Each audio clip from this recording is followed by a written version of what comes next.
Before we get into discussing why you should consider long-term care, let me introduce who's here. Mushiba is a retired faculty member in business and marketing. Marsha McCarthy is the representative from Transamerica Insurance, and I'm Bill Searle, president of the Four Cs Retirees chapter. Many of you have heard of long-term care, or at least the term long-term care, but you probably, if you like many of us, you don't think you need it, or you don't need it now. What we're going to do is explain why you need to consider long-term care today, and a little bit about what it is. We're going to discuss who needs long-term care. We're going to talk a little bit about who doesn't need long-term care, what long-term care covers, what it doesn't cover, how does the value of a long-term care policy go up over time, what are some of the potential problems of waiting in terms of your health and underwriting, because you may not be eligible, and we'll end up with some resources for people to go to get some more information. So let's start with who needs long-term care? What would you two say? Well, I think long-term care is a valuable resource for most people because they can use it for home care as they age and slow down. They can use it for assisted living when they can't get in to make their meals and they want to go down and have somebody else cook them. It could be adult daycare if they need to go during the day because they're not safe at home by themselves. Or it could be nursing home care. So I would say there's a big population of people that as they age are going to come to a situation where they're going to want somebody to help them, not do everything for them, but it's called standby assistance. In other words, they may be able to take a shower by themselves, but they're going to want somebody there to make sure if they fall that they are going to be taken care of right away. So long-term care covers nursing home, but it also covers home care. Correct. For me, if your assets are very low, under 100,000 or maybe 150,000, I'm not thinking you need much. Or for those very rich community college people who are worth, $500 or $1 million or $600 billion, I don't think they need it either. Let's think about that a little bit. I knew you'd want to say that. And I'm not saying that everybody does need it. Some people have extended families around. Some people have, unlimited resources, like you said. But I think that what we're finding is in today's world, number one, our families are more dispersed. So we don't have a family member around to help us. And you say that we don't have a lot of assets. Well, if we don't have a lot of assets, do we want to spend that at $100,000 a year in a nursing home? Most of us don't want to go to a nursing home. So only 14% of the people being cared for today with long-term care services, only 14% are going to a nursing home. Long-term care insurance will help me stay home if I'm disabled, temporarily, hopefully, whereas otherwise I'd have to spend my own money. Correct. What does long-term care cover? Good question. Do you have any idea what it covers? Well, I actually think that as someone who has retired and nearing the age of 65, I have thought that long-term care would cover anything that my insurance didn't cover, so that I would have Medicare and Medicaid available. However, what I'm hearing from both of you is that it's going to cover my ability to remain independent, to be able to live a quality style life and not have to go into a nursing home because all I have is Medicare and Medicaid, and losing any income that I would have and having to turn that over to the state. So I think that the ability to remain independent and have assisted capabilities coming into my home is a really important part of what it covers. And you're exactly right. Health insurance covers medical bills. So Medicare or a supplemental program will cover if you go to the hospital and then you go to a nursing facility, and then any medical care that you need when you come home, medically necessary and you're getting better. However, you are absolutely right. After that time, when medical insurance isn't going to cover it, a long-term care insurance policy is meant to helping you with the activities of daily living. And so it's covering the home health aide who may come in and just help you tidy up the house. Somebody may come in and help you twice a week prepare meals, so you don't have to do that. As I mentioned before, it would cover somebody to come in and just be in the room so that in case you took a shower or took a spill. But it also covers assisted living. So if you had to leave your home, it would cover assisted living costs. It covers adult daycare. When they first started long-term care insurance policies, there was no such thing as adult daycare. Now it's a growing, it's a huge industry actually. So that would cover, it would cover that. So it doesn't cover medical that you are already going to be covered through with your Medicare or your Medicaid. It covers those things that are non-medical after that period of time. These policies cover me anywhere I am? I mean, I may not want to stay in Connecticut. I've always wanted to go skiing in Wyoming. There you go. Covers me? It's kind of a twofold answer, okay?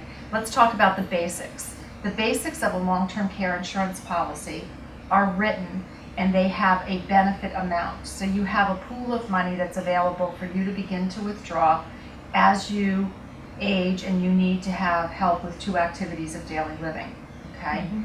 And those are eating, drinking, bathing, toileting, or continence issues.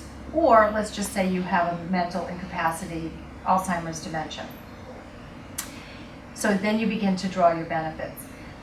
Those can be paid for anywhere. So if you are here and you move to Wyoming, you move to Colorado, the policy follows you wherever you go.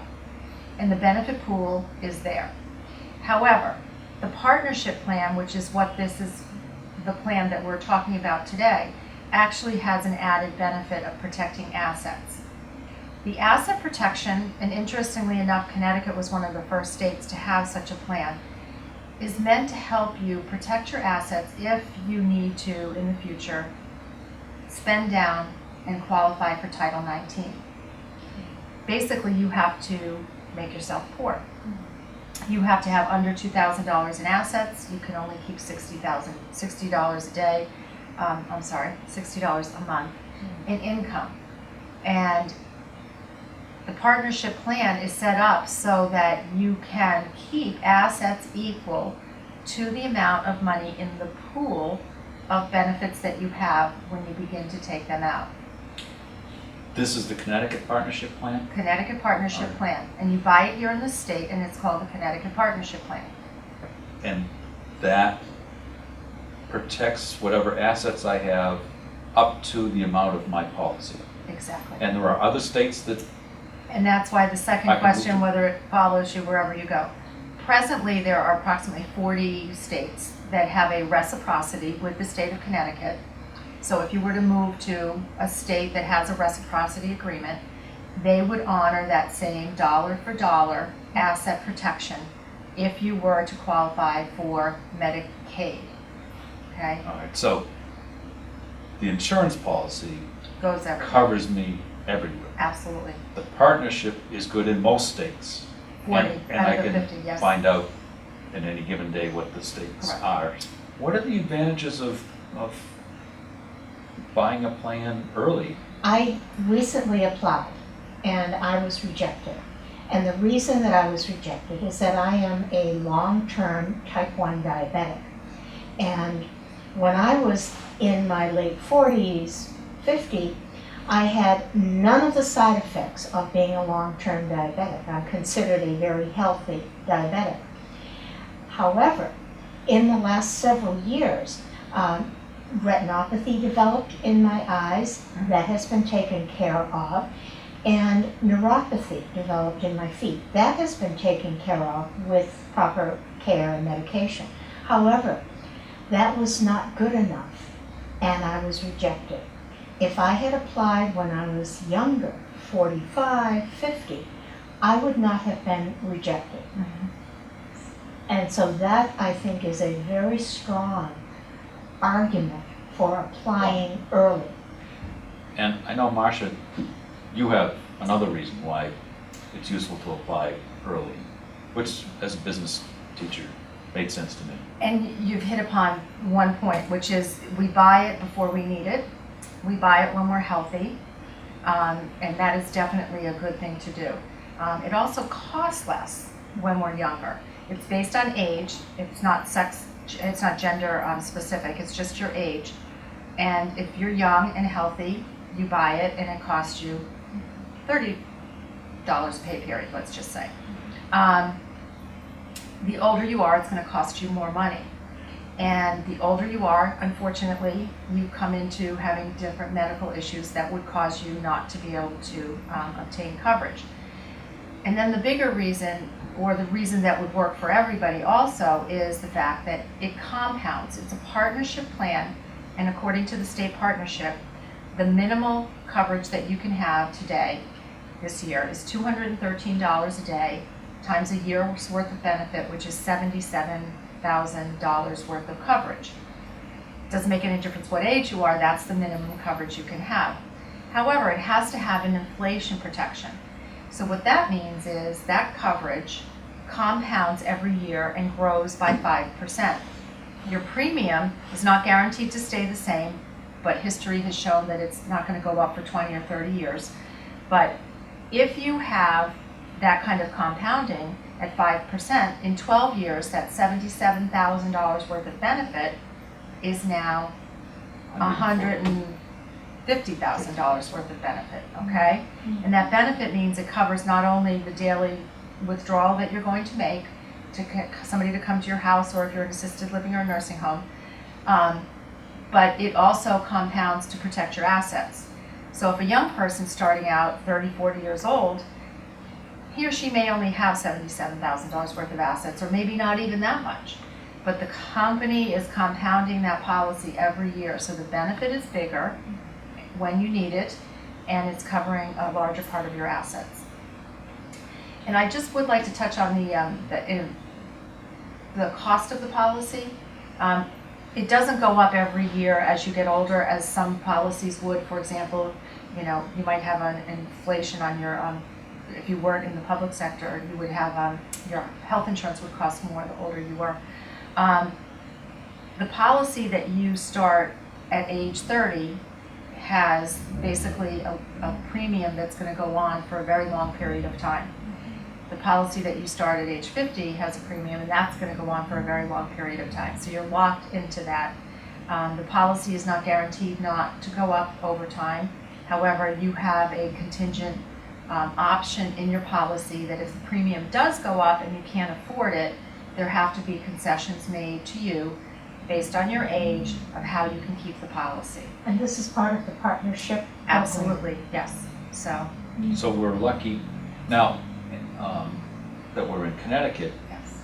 and also as state employees, or everybody watching this as a state employee, if the premium is deducted from their pay, Correct. There's a deduction of the premium Correct. because of that. And we should just touch briefly on that. Some of the advantages, the state has put together this plan in conjunction with Transamerica. You get a 5% discount right up front. You also get a discount if there is a partner or somebody else that you are attached to living in a home together. And then there is the payroll deduction or pension deduction. It doesn't make any difference if you're working or if you're on pension. So a pension deduction saves you 8% as opposed to you buying it directly from a Transamerica agent somewhere else. So that's a very definite plus to the plan. Okay. Hopefully, we have enticed you to consider strongly looking into long-term care insurance. So thank you, folks. Thank you, too. Thank you.